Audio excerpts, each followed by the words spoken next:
¿Sabían que existe algo llamado certificado de discapacidad en Colombia? Ese es un documento que nos ayuda a obtener ciertos beneficios como estar exentos de la cuota moderadora en la EPS o incluso haciendo la diligencia correspondiente. También nos ayuda y podríamos estar exentos de pico y placa con algunas condiciones, obviamente.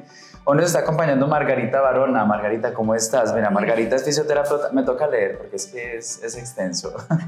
Margarita es fisioterapeuta, coordinadora del programa de discapacidad de la Secretaría de Desarrollo Social de la Alcaldía de Pereira. Es experta en el tema del certificado de discapacidad y pues hoy vamos a aclarar muchísimas dudas que puedan surgir, ¿no? Margarita, bienvenida. Tranquila. No mucho. Sí, tú hiciste el podcast de ansiedad. Sí, señor. Sí. Tengo los síntomas. Esto veo. Pero bueno, Margarita, no.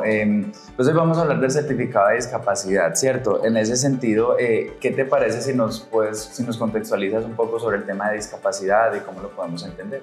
Bueno, primero que todo tenemos que entender qué es la discapacidad. La discapacidad, según la Organización Mundial de la Salud y la Organización Panamericana de la Salud, es la interacción entre el estado de salud de una persona, sus afectaciones, sus ausencias y la interacción con las barreras o con su entorno. Si yo tengo una persona que tiene una discapacidad visual, digamos una ceguera total, y no cuenta con un bastón guía o un perro lazarillo, los ajustes no los tiene la condición, tiene la enfermedad, la patología, pero tiene la limitación para participar en el entorno porque no cuenta con un bastón guía, porque no cuenta, digamos, con una orientación de profesionales. Entonces, la discapacidad ya se va a complicar un poco más y pasa de ser solamente la afectación física, emocional, psicosocial y visual o sensorial a una falta de participación o una limitación por barreras. Bien, entonces, por ejemplo, ahí yo suelo explicarle a mis pacientes o cuando uno da alguna charla de la siguiente forma. Hay una persona con movilidad reducida o que tiene que utilizar una silla de ruedas, ¿cierto?, para desplazarse. La persona puede ser completamente independiente, ¿cierto? Va en su silla de ruedas, puede ir, venir. Sí. ¿Hasta qué momento? Hasta que se encuentra con una barrera.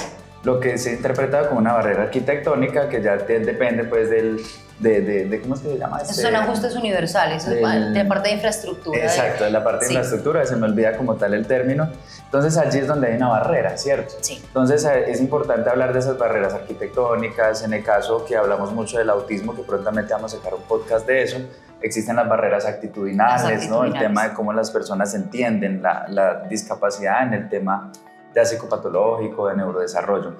Definitivamente la discapacidad también puede darse en el plano psicosocial, ¿cierto? Sí. De hecho, en el certificado de discapacidad que nos trae hoy aquí, existe precisamente esa categoría de psicosocial. Entonces, por ejemplo, personas con esquizofrenia, bipolaridad o algo así, pues tienen una discapacidad psicosocial, entendido pues como una psicopatología, que debería ser tratada adecuadamente por el sistema de salud. Es decir, debe tener adecuados medicamentos, tratamiento psicológico, psiquiátrico y todo aquello, porque como ponías el ejemplo anteriormente del bastón o del lazarillo, en la persona con alguna psicopatología, si no tiene el medicamento adecuado, pues es como si no pudiera ver o algo así. Exactamente. ¿Cierto? ¿Qué derechos o qué leyes protegen los derechos de las personas con discapacidad en Colombia?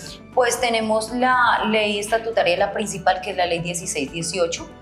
Es la ley que habla sobre la garantía y los derechos, los ajustes razonables o ajustes universales de todas las personas con discapacidad. Y aclaramos acá que no, para el manejo del lenguaje inclusivo, no es discapacitado, es persona con discapacidad, según toda la ley que protege a nivel universal a las personas con discapacidad. Entonces, principalmente, todas las personas y cuidadores deberían conocer de esta ley. La discapacidad no es solamente para los que la tienen o los que cuidan de la discapacidad o los que trabajamos con discapacidad. Eso es un tema para absolutamente todo el tipo de población. Entonces, la ley 1618 es una ley muy clara que orienta a las instituciones, a las organizaciones, a los cuidadores y a las personas con discapacidad frente a sus derechos, sus deberes y las obligaciones del Estado con ellos.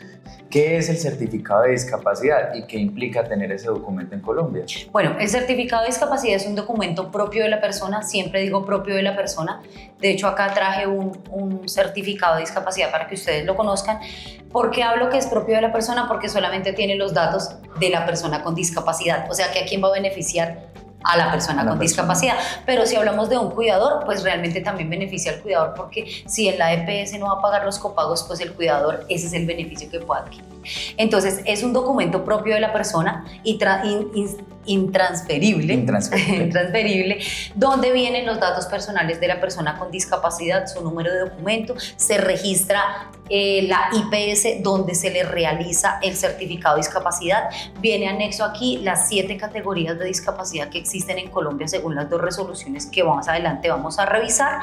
Vienen los niveles de dificultad de desempeño y explico ahorita más adelante de qué se trata el certificado para que ustedes entiendan qué es lo que les van a preguntar y cuál es el objetivo principal de este documento. Y viene finalmente pues la firma de los profesionales que hicieron la valoración como tal. Es un documento que se realiza en una valoración multidisciplinaria. Hago referencia a que siempre se va a contar con 3 perfiles diferentes para la valoración. En este caso siempre va a haber un médico general o especialista. Puede venir un fisioterapeuta, un terapeuta ocupacional, un fonoficio, trabajador social, y estos 3 profesionales en una misma valoración, por eso se llama multidisciplinaria. En esa misma valoración, cada uno pone desde su área de conocimiento para saber qué discapacidad puede presentar la persona, si es solamente una categoría o puede pasar a múltiple. Ok, ven, ahí en el documento vi que atrás hay un QR y recuerdo que algunas familias me decían, es que yo leo el QR y no sé qué, ¿qué debería salir en ese QR? ¿Te manda a qué página? Si yo tengo este documento, que les decía, este documento es propio de la persona y viene del Ministerio de Salud. Este documento no lo entrega la alcaldía, no lo entregan las gobernaciones, lo entrega es el Ministerio de Salud en un sistema que se llama el SISPRO. Cuando la persona ya tiene su certificado de discapacidad, este código QR lo debe escanear con el celular y debe registrarse en el sistema. Luego de este registro, cuando a la persona se le pierda este documento, lo puede descargar de la página porque ya está registrada. Recuerden los cuidadores que el certificado es de la persona con discapacidad, o sea que los datos que deben colocar para este QR, ¿de quién son? Pues de la persona con discapacidad. Exactamente. Okay. Listo, bueno, muy bien. Pilas ahí con el documento, algunos se les pierde y quedan porque no han hecho el registro o algo así. En el caso de que lo pierdan y no hicieron nunca el registro, con mucho gusto en la alcaldía, en la Secretaría de Desarrollo Social, yo les puedo colaborar para solicitar una copia del documento. Es que hay muchas herramientas, ¿sí me entiendes? A veces me frustro un poco. A veces en el consultorio llegan casos y que me empiezan a contar cosas y me voy poniendo como rojo, me da uno como piedra, porque obviamente la negligencia de algunos casos, y también uno dice, pero papá, mamá, por Dios, usted, hay que buscar esas ayudas, ¿cierto? Exacto. Pero bueno, continuando. ¿Cuáles son entonces los pasos que tienen que cumplir las personas para sacar el certificado de discapacidad? Hay principalmente, por ser un documento propio de la persona con discapacidad, se requieren de las historias clínicas. Yo soy certificadora del ministerio de este documento y cuando hacemos las certificaciones de discapacidad nos gusta mucho que las historias clínicas sean de médicos especialistas, que son los médicos que realmente diagnostican a la persona. Entonces, hay que tener en cuenta 3 cosas muy importantes de la historia clínica. 1, es que tenga el logo de la IPS tratante. Como decíamos antes, la IPS es el hospital, la clínica, donde lo han atendido. Vamos a poner un ejemplo. La persona tiene un niño con una parálisis cerebral. Lo ve el neuropediatra en la clínica Los Rosales. Entonces la historia clínica va a tener el logo ¿de qué?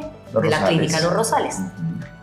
Va a haber un código que se llama el código CIE-10 porque realmente esta certificación se hace bajo los códigos de la Clasificación Internacional de las Enfermedades CIE-10, y en las historias clínicas normalmente dice a veces código CIE-10, si no lo dice debe tener un código, pero recuerden que la valoración tiene que ser preferiblemente por un especialista. Aquí en este caso estamos hablando de epilepsia. Anteriormente no tomábamos la epilepsia como una discapacidad, pero en este momento es una enfermedad que me ocasiona una discapacidad, en este caso física por afectación a nivel cerebral. Entonces sí se considera en este momento, entonces ojo ahí, los que conozcan a alguien con epilepsia, es una enfermedad que ocasiona discapacidad y también merecen y necesitan de este certificado. Entonces tenemos aquí el código CIE-10, que es el código de la Clasificación Internacional de las Enfermedades. Si ustedes se van a la página y buscan buscador CIE-10, y le colocan, por ejemplo, esquizofrenia paranoide, ahí les va a aparecer obligatoriamente el código. Y aquí la firma del médico tratante. Las historias clínicas que no se toman en cuenta para certificado de discapacidad son las hechas cuando una persona tiene algún accidente, el SOAT lo revisa un médico de SOAT, ¿cierto? Esas historias clínicas no. Las historias clínicas que sirven son las de la IPS o la EPS donde usted está afiliado. ¿Y un médico particular? Sí, es decir, pero neuropediatra particular, tal cosa. Sí puede anexarse, pero lo ideal es que según las resoluciones sea de la IPS o la EPS a la que usted pertenezca. Listo, exacto. Porque igual, si ustedes notan, cuando van donde un médico realmente no es casi una historia clínica por particular, sino es como un formato casi de formulación médica.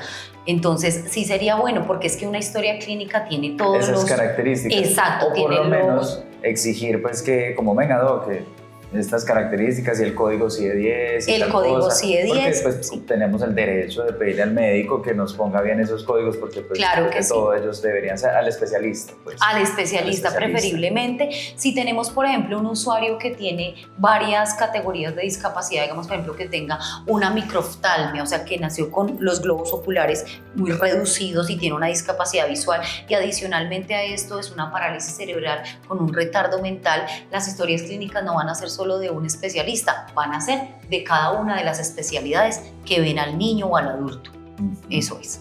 Entiendo, listo. Margarita, está bien. Y entonces, ¿dónde se puede solicitar este certificado? Y más importante también, ¿es algo únicamente, es decir, es un proceso centralizado a nivel nacional o varía dependiendo de cada departamento o región? Ok, este es un documento, como lo decía, propio de la persona, y aparte de eso es del Ministerio de Salud. ¿Eso qué quiere decir? Que la persona está registrada a nivel nacional como una persona con discapacidad. Si la persona vive aquí en Risaralda y se fue para Bogotá, ese registro está en el CISPRO, está en el ministerio, o sea que está a nivel nacional. Pero si la persona vive en Dos Quebradas, la diligencia la tiene que hacer en Dos Quebradas. Si yo estoy radicada aquí en Pereira, no puedo ir a hacer la diligencia a Mistrató, porque mi residencia está aquí. Exacto, si estoy radicado, pero entonces si me voy para allá y tengo la casa alquilada allá en Mistrató, pues hago allá. Donde estés viviendo se realiza el proceso. ¿Y por qué me piden la dirección, un recibo de la luz? Te piden, de hecho, cuando se van a radicar los documentos en la Secretaría de Salud, se debe colocar dirección, barrio y teléfono, y cuando se hace la valoración por el grupo multidisciplinario, vuelve y se corrobora. Porque ¿qué es lo que pasa? El dinero viene, o sea, dentro de las dos resoluciones está dispuesto el tema presupuestal para este tipo de documento, y resulta que el dinero llega ¿a dónde? Al Ministerio de Salud. Lo tiene el Ministerio y lo que hace es una repartición para las secretarías departamentales de salud. La Secretaría Departamental de Salud, en este caso Risaralda, dice, bueno, tenemos tantos municipios, vamos a repartir el dinero por cada municipio. ¿Dónde voy a solicitar el documento? ¿Dónde llevo los documentos, tal cosa? Los documentos, hablábamos de que la historia clínica es importante, y si tiene varias categorías de discapacidad, por cada una de las categorías o por cada una de las patologías que presenta. Si por ejemplo tiene lo que decíamos de la microftalmia, lo ideal es que sea una historia clínica de o un retinólogo o un glaucólogo o un oftalmólogo. Coherente. No optómetra, oftalmólogo. Porque es el médico especialista que diagnostica, no otro especialista. ¿Y cuáles entonces serían anexo a esto? Los exámenes soportes. Si yo tengo un niño con una parálisis cerebral espástica, entonces normalmente se les hace resonancias, TAC, en el caso de la epilepsia un electroencefalograma, en el caso de la pérdida visual un potencial visual, en el caso de la discapacidad auditiva un potencial auditivo, y en el caso del autismo o del retardo viene la valoración por neuropsicología. ¿Neuropsicología o neuropediatría? Neuropsicología. Ahí tenía la duda. Ay, qué bueno que llegamos a este punto. Porque resulta que el neuropediatra es el que diagnostica, pero el neuropsicólogo es el que hace la valoración para dar como un, digamos así, eso es un porcentaje que dan. Con base en las pruebas. Exactamente, sí, que dice que, exacto, en la afectación intelectual.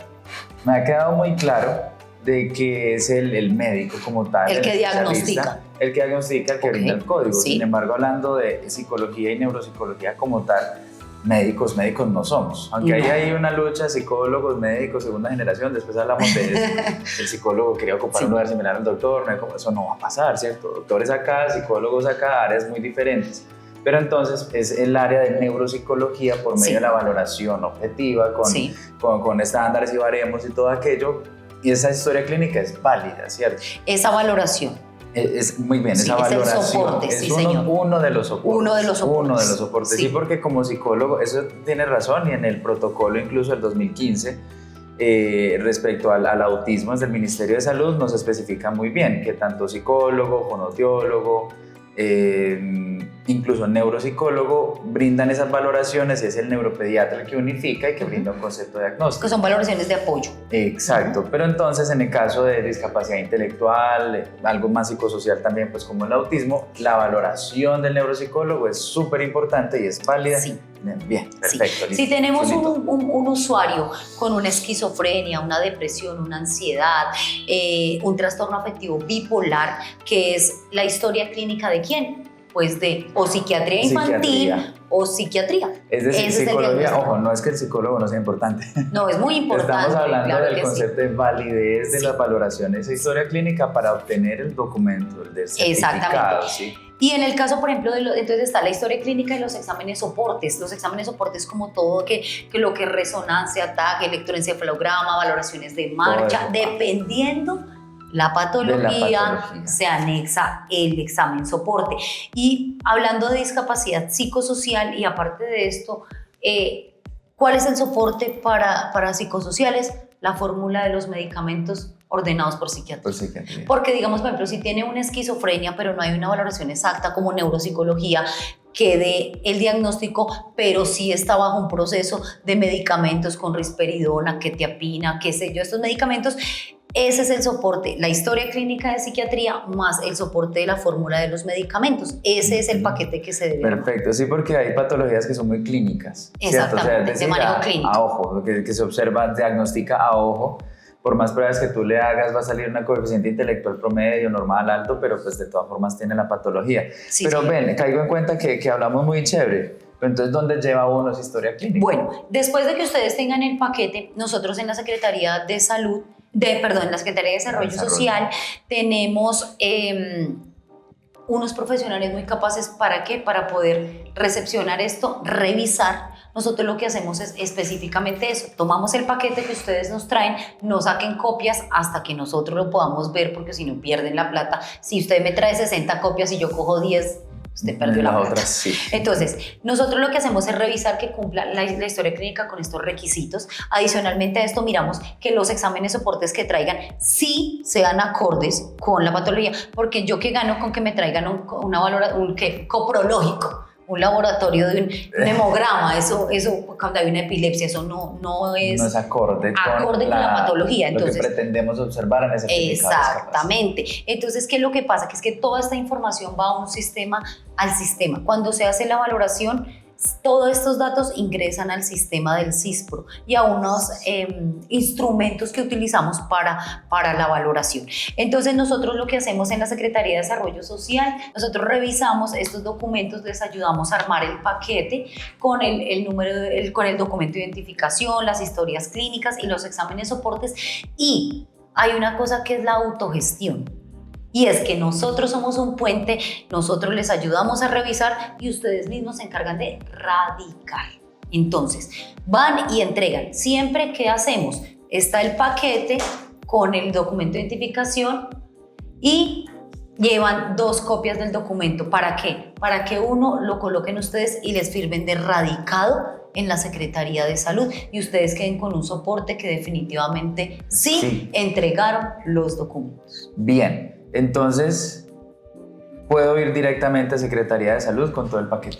Sí. De mi departamento municipio. Sí, resulta que en este caso de Pereira, todos los viernes en horas de la mañana está una fisioterapeuta revisando ahí en la Secretaría de Salud, que usted llega con su paquete, pero solo los viernes. Usted llega, se sienta con ella le revisa, le dice está completo o incompleto.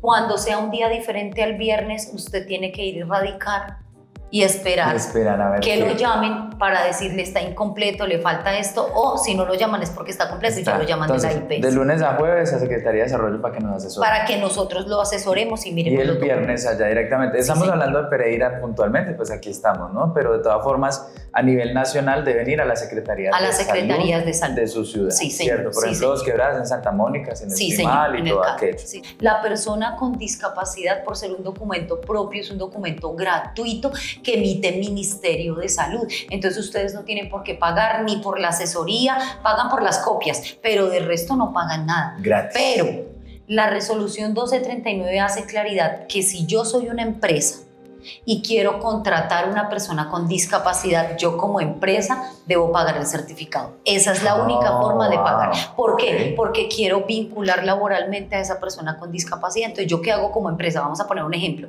Gino Pascali. Gino Pascali quiere contratar a una persona con una paraplegia, o sea, una persona en silla de ruedas, porque es un contador y necesita el contador. Resulta que la empresa envía una carta a la Secretaría de Salud con el paquete de historias clínicas solicitando la valoración para la entrega del certificado de discapacidad y la posibilidad de poder adquirirla para la vinculación laboral de esa persona. Un aproximado de 150,000 pesos estaría pensando que vale ese certificado para la empresa. En ese caso, te pregunto, ¿cuáles son los principales usos del certificado de discapacidad? ¿Eso para qué? Este documento no se debe entregar en ningún lado, pero usted le puede sacar un sinnúmero de copias para entregar. 1. Usted debe, primero que todo, coger este código y escanearlo y diligenciar o registrarse los datos para el CISPRO. 2. Llevar una copia de este documento a su EPS. Este documento es un beneficio para las personas con discapacidad y van a ser eximidas de copagos o cuotas moderadoras. O cuando tenga una intervención quirúrgica no va a tener que pagar ese porcentaje que le exigen por haberle hecho la intervención quirúrgica. Por eso hay que llevarlo a la EPS. Si en su EPS dicen, no, pero acá ya está registrado que tiene discapacidad, diga, no importa, yo necesito que quede registrado en el sistema que yo ya tengo mi certificado de Ministerio de Salud. 2. Lleve una copia, por favor, al CISBEN y solicite actualización de la ficha CISBEN. ¿Por qué? Y es de aclarar que el puntaje del CISBEN, que ahora es la categoría 4 del CISBEN, que es A, B, C y D, va registrada la persona en una ficha y en esa ficha están no las categorías, pero sí unos ítems importantes frente a la discapacidad. Si usted ya tiene su puntaje del CISBEN, acérquese por favor a las oficinas, en este caso en Pereira, Torre Central, primer piso, y diga que necesita que por favor ingresen estos datos como certificado de discapacidad suyo en la ficha CISBEN. 2. Si usted no está CISBENizado, solicite la visita del CISBEN y el día que llegue la visita, por favor, muéstrele al encuestador este documento para que él lo ingrese en la ficha esos datos. De una vez. Listo. Entonces vamos con la EPS, una copia a la EPS, una copia al CISBEN. Tercero, si es un niño y está escolarizado o es un joven o un adulto y está en la universidad, por favor lleve una copia a la institución educativa donde se encuentra en este momento, para que ellos sepan que usted ya tiene un certificado de discapacidad. 4. Tiene que llevar, por ejemplo, si yo soy una madre o alguno de ustedes es un padre que está cotizando pensión y tiene un hijo con discapacidad independientemente de la edad, lleve por favor una copia de este documento a su fondo de pensiones para que usted coloque a su hijo con discapacidad como primer beneficiario de la pensión de sobrevivientes. ¿Qué es la pensión de sobrevivientes? Si yo cotizo pensión durante toda mi vida, el sobreviviente o el beneficiario es mi pareja. Y en el caso de los que tienen hijos con discapacidad, usted puede solicitar que la persona beneficiaria sea su hijo con discapacidad para que él pueda recibir esta pensión. Ojo que es pensión de sobrevivientes, no pensión de invalidez, que es la que se adquiere por adquirir una enfermedad durante su parte laboral. Vamos con salud, educación, CISBEN, pensiones. Quinto, si usted tiene en caja de compensación con familiar, por favor lleve una copia de este certificado de su hijo para que él adquiera el beneficio del programa de discapacidad que tiene, en este caso con familiar. Y también es bueno que ustedes se acerquen a los programas de Nación. ¿Cuáles son los programas de Nación? Renta Joven, antes Jóvenes en Acción. Renta Ciudadana, antes Familias en Acción. y devolución del IVA. Y si usted es una familia que tiene puntaje A del Sisbén, puede ser beneficiaria. Acérquese con este certificado de discapacidad y pregunte si dentro de los beneficiarios usted se puede encontrar para que le puedan hacer entrega de este beneficio. Si usted es un joven que está en la universidad estudiando universidad pública o SENA y tiene discapacidad y certificado, lleve al SENA también esto y a la universidad donde usted está estudiando. Si es víctima del conflicto armado interno, lo que la gente mal llama desplazado, porque no se llama desplazado sino víctima del conflicto, usted lleve por favor a la unidad de víctimas, lleve este documento. ¿Para qué? Para iniciar el proceso de la entrega de la indemnización como víctima del conflicto. ¿Y tiene que ser reciente o no importa en qué momento? No importa porque este certificado se está entregando desde el 2020. Entonces, si lo tiene ahorita bien y si tiene el nuevo, también no pasa nada. Es decir, si fueron desplazados hace 20 años. Resulta que si tienen el proceso como víctimas, son reconocidos ante la UARIP como víctimas y no han sido indemnizados y tienen la discapacidad, por favor llévenlo para que esto acelere un poco el proceso de la indemnización. Que no se les entrega ya, pero esto hace parte de un beneficio que de pronto vayan a tenerlos más en cuenta o más pronto para la entrega. Y hay un programa que se llama Colombia Mayor. Colombia Mayor son los 80.000 pesos que entrega el Estado a los adultos mayores. ¿Quiénes son los adultos mayores? Los que tienen más de 60 años. Mujer o hombre mayor de 60. Adulto mayor. Sí, adulto mayor. ¿De abajo jóvenes? Joven, adulto joven, sí. Si usted tiene discapacidad y si tiene este certificado y está inscrito en Colombia Mayor, esa información, y cabe aclarar que los programas de Nación no se manejan en Pereira, se manejan en Bogotá. Entonces, esta información llega a Bogotá. ¿Para qué sirve este certificado de discapacidad en el caso del programa de adulto mayor o de Colombia Mayor? Es que no los van a beneficiar para que sea más pronta la entrega. Si usted, digamos, está en un turno de 5.000, puede ser que pase al turno 2.000, porque son 9.000 personas a nivel nacional. Entonces usted puede ir, si no se ha afiliado, no se ha inscrito para el programa de Colombia Mayor, usted puede ir y acercarse y inscribirse y entregar este documento para que por favor lo tengan en cuenta y quede en el sistema. Vale, también tengo entendido que desde tránsito hay un trámite que uno puede hacer para estar libre de pipí placa. Por favor, se acercan con este certificado a movilidad para que les entreguen, hay un logo, un pictograma, que es la silla de rueditas, eso, y ese pictograma lo entregan, pero siempre y cuando este certificado exista allá. Puede ser el propietario del automóvil, que sea la persona con discapacidad, o ya sea su cuidador, porque tiene que transportarlo constantemente. Entonces movilidad le entrega a usted esto. Pero entonces funciona si voy a una terapia o algo así, ¿cierto? Claro que sí, porque lo exime del pipí placa. Exacto. ¿Qué te parece si para ir terminando y no hacerlo tan largo nos cuentas cuáles son los tipos de la clasificación o categorías de discapacidad que existen? Al final tengo otra preguntita. Listo. Vuelvo, yo siempre muestro el documento para que ustedes vean cuál es. Recuerden que es un trámite gratuito. Tengan en sus manos el certificado de discapacidad. Van a notar que en la parte superior están los datos personales del solicitante, o sea, de la persona con discapacidad. Tipo de documento. Cabe aclarar también que para los migrantes hay un documento que se llama el PPT, que es el permiso de protección temporal. Con ese documento pueden acceder a este certificado, puede acercarse con las historias clínicas, el documento, y nosotros le podemos ayudar a tramitar. Si es cédula de extranjería, si es nacido vivo o algún otro documento, no, es solamente el PPT. Entonces aquí viene el tipo de documento.